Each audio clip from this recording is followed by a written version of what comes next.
جب میں اسکول میں پڑھتی تھی، ملازم ہاتھ باندھے میرے آگے پیچھے گھومتے تھے اور ڈرائیور مجھے اسکول لینے آتا تھا۔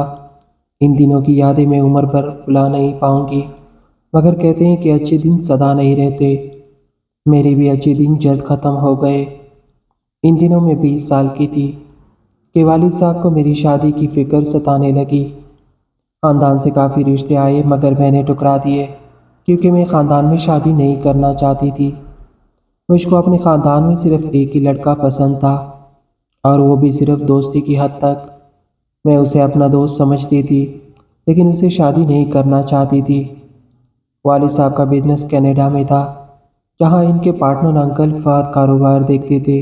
ان کا ایک ہی بیٹا تھا، احمد، اور والد صاحب کی نظر میں سب سے بہتر کوئی نہیں تھا۔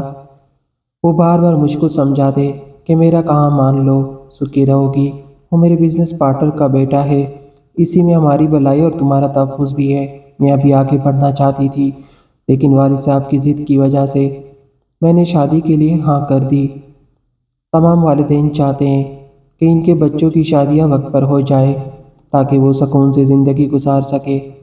پاپا نے اسی وجہ سے احمد کو چنا تھا کہ وہ ان لوگوں کو بہت اچھی طرح جانتے تھے اور سمجھتے تھے کہ احمد ان کے بزنس پارٹنر کا بیٹا ہے، لہٰذا ان کے لحاظ میں رہے گا۔ شادی خانہ آبادی ہو گئی، لیکن کبھی کبھی خانہ آبادی ہی خانہ بربادی ثابت ہوتی ہے۔ یہاں سے ہی میرے برے دنوں کا آغاز ہو گیا۔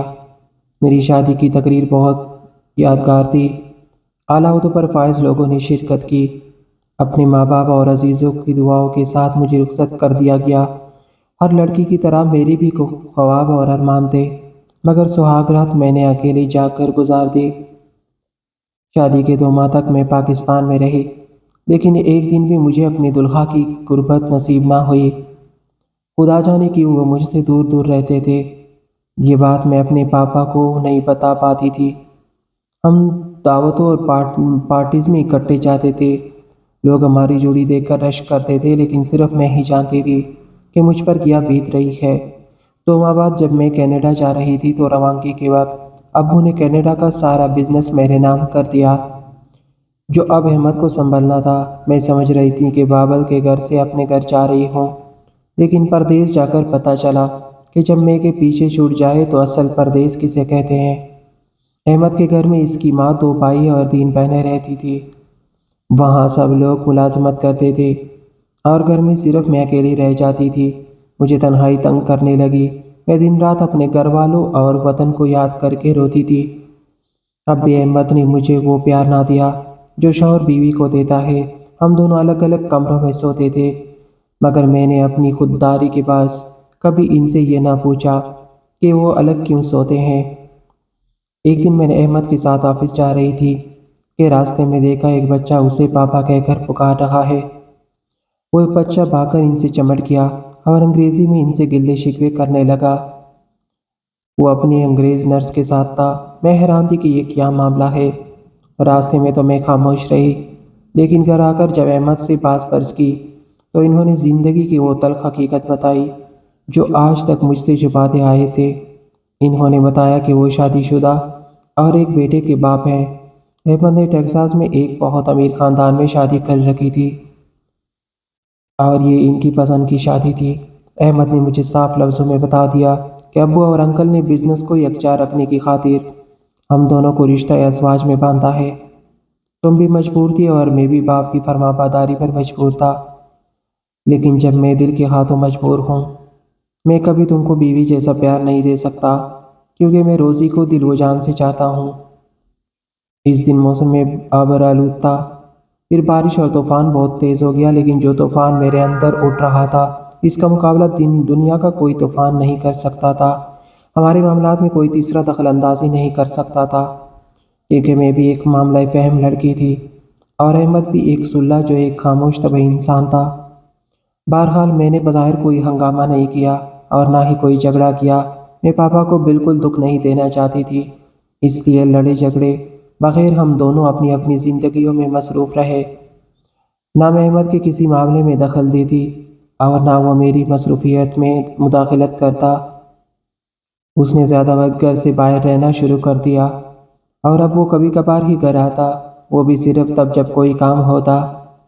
ایک دن اس نے میرے ہاتھ میں ایک پیکٹ تھمایا، پوچھنے پر بتایا کہ اس میں تمہارا پاسپورٹ، ٹکٹ اور دوسرے لفافے میں کچھ ضروری کاغذات ہیں۔ میں سمجھی شاید بزنس کے کاغذات ہوں گے جو ابو کو دکھانے ہوں گے۔ چنانچہ میں نے وہ لفافہ اپنی سوٹ کیس میں رکھ دیا۔ پورے ایک سال بعد میں پاکستان اپنے والدین سے ملنے جا رہی تھی اور بے حد خوش تھی۔ مجھے بھی خیال نہ آیا کہ اس لفافے میں کوئی سنگین معاملہ چھپا ہوگا۔ یہ ایک سال میں نے ایک لمحہ گن کر گزارا تھا۔ جب فون پر پاپا کو بتایا کہ میں فلاں تاریخ کو فلاں فلائٹ سے آ رہی ہوں، تو وہ خوشی کے مارے بول نہیں پا رہے تھے، کیونکہ وہ میرے لیے بہت اداس تھے۔ آخر دسمبر کا وہ دن بھی آ گیا جب میں پاکستان جا رہی تھی۔ مجھے توقع تھی کہ احمد ایئرپورٹ تک چھوڑنے آئے گا، مگر ایسا نہیں ہوا۔ اپنے دیش پہنچ کر یوں محسوس ہوا جیسے میں کسی کی پیار بھری باہنوں میں آ کر محفوظ ہو گئی ہوں۔ اماں اور پاپا سے مل کر مجھے بہت خوشی ہوئی۔ میری چھوٹی بہن کی بات پکی ہو گئی تھی اور جنوری میں اس کی شادی تھی۔ میں بہت خوش تھی۔ گھر والوں سے مل کر ایسا لگ رہا تھا جیسے کئی سالوں بعد ان سے مل رہی ہوں۔ آنسو تھے کہ رکنے کا نام ہی نہیں لے رہے تھے۔ میں اپنوں میں ایسی کوئی کہ احمد کا دیا ہوا وہ پیکٹ دیکھنا ہی بھول گئی۔ ایک دن اچانک نظر پڑی تو میں نے وہ لفافہ نکال کر کھولا۔ کاش میں اسے کبھی نہ کھولتی۔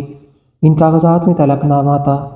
اس ظالم نے بغیر کسی وجہ کے مجھے چھوڑ دیا تھا، حالانکہ میں نے احمد کی زندگی میں کبھی مداخلت نہیں کی تھی۔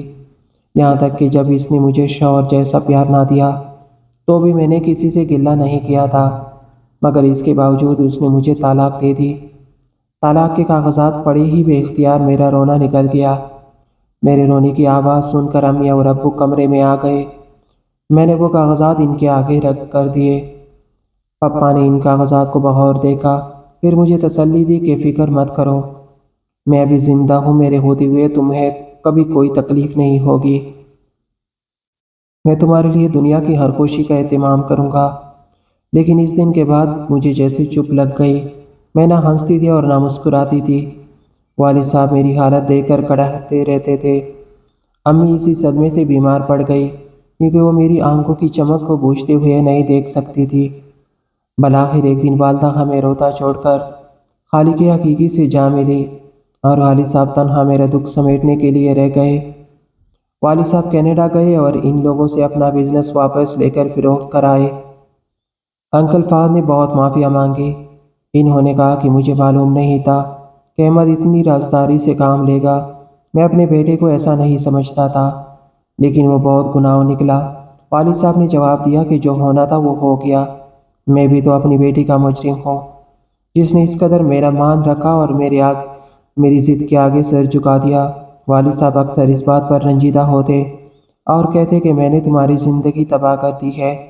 میں انہیں تسلی دیتی کہ آپ نے تو اچھا ہی سوچا تھا، لیکن یہ میری قسمت تھی۔ والدین ہمیشہ اچھا ہی سوچتے ہیں، وہ رشتہ تو دیکھ سکتے ہیں مگر بیٹی کا نصیب نہیں دیکھ سکتے۔ یہ تو صرف خدا کو ہی پتہ ہوتا ہے کہ مستقبل میں کیا ہونے والا ہے۔ یہ شاید قدرت کا قانون ہے کہ اگر کسی کو بیوی اچھی ملتی ہے تو شوہر اچھا نہیں ہوتا، اور کہیں شوہر اچھا ہو تو بیوی اچھی نہیں ہوتی۔ میں سوچتی ہوں کہ کسی کا ایک غلط فیصلہ زندگی میں ایک ایسا طوفان برپا کر دیتا ہے۔ جب ایک دن میری زندگی میں سہیل آیا، وہ غریب گھر کا سلجھا ہوا لڑکا تھا، مجھ سے عمر میں 2 سال بڑا تھا۔ سہیل آفس میں جاب کرتا تھا جو ہماری کمپنی کا تھا۔ پہلی ملاقات تو بس ایک رسمی سی تھی۔ جب وہ مجھے فائل دیتے ہوئے مسکرایا اور کہا اب ٹھیک ہے نا، اس ایک جملے میں اتنی فکر مندی تھی کہ میرا دل ایک لمحے کو تمسا گیا۔ میں نے جواب میں بس سر ہلا دیا، مگر اندر سے کچھ ٹوٹا ہوا محسوس ہوا۔ دن گزرتے گئے اور سہیل کی چھوٹی چھوٹی توجہات نے میرے دل کے زخموں پر مرہم لگانا شروع کر دیا۔ وہ کبھی چائے کا کپ میرے لیے لے آتا، کبھی کہتا کہ آج موسم اچھا ہے، ذرا باہر چل کر آئے۔ میں انکار کرتی مگر وہ اصرار نہیں کرتا تھا، بس خاموشی سے میری تکلیف سمجھتا رہتا۔ آہستہ آہستہ وہ میری زندگی کا وہ حصہ بن گیا جس کی مجھے ضرورت تھی، مگر اس کا مجھے انتظار بھی نہیں تھا۔ ایک شام جب آفس خالی ہو رہی تھی، میں رو رہی تھی، سہیل آ گیا۔ اس نے کچھ نہ پوچھا، بس پاس بیٹھ گیا اور کہا رونا اچھا لگتا ہے کیونکہ جب آنسو نکلتے ہیں تو دل ہلکا ہو جاتا ہے۔ اس دن پہلی بار میں نے اسے اپنی پوری کہانی سنا دی۔ احمد کو دھوکہ دہی، طلاق، ماں کا جانا، باپ کو خود کو مورد الزام ٹھہرانا، سب کچھ سہیل نے خاموشی سے سنا، اور جب میں خاموش ہوئی تو اس نے بس اتنا کہا، اب سے تم اکیلی نہیں ہو۔ اس کے بعد ہماری دوستی گہری ہوتی چلی گئی۔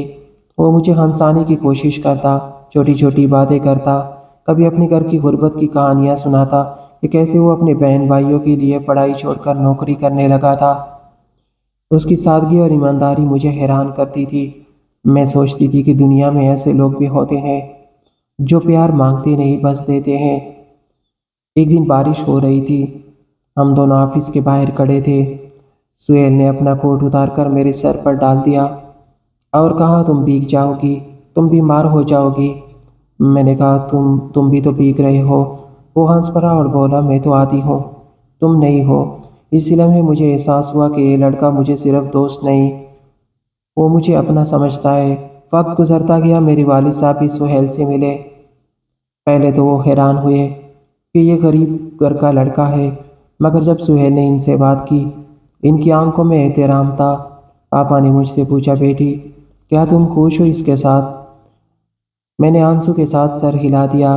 پاپا نے سہیل کو گلے لگایا اور کہا، میری بیٹی کی خوشی اب تمہارے ہاتھ میں ہے۔ شادی سادہ سی تھی مگر دل سے دل تک تھی۔ کوئی شان و شوکت نہیں، کوئی دکھاوا نہیں، بس ہم دونوں، چند رشتہ دار اور بہت ساری دعائیں۔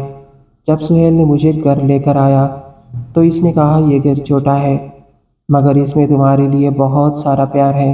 میں رو پڑی کیونکہ یہ پہلا موقع تھا جب مجھے لگا کہ میں واقعی کسی کی بیوی ہوں۔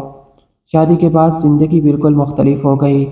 سہیل صبح جلدی اٹھتا، مجھے چائے بناتا، آفس جاتا اور شام کو واپس آ کر میری بات سنتا۔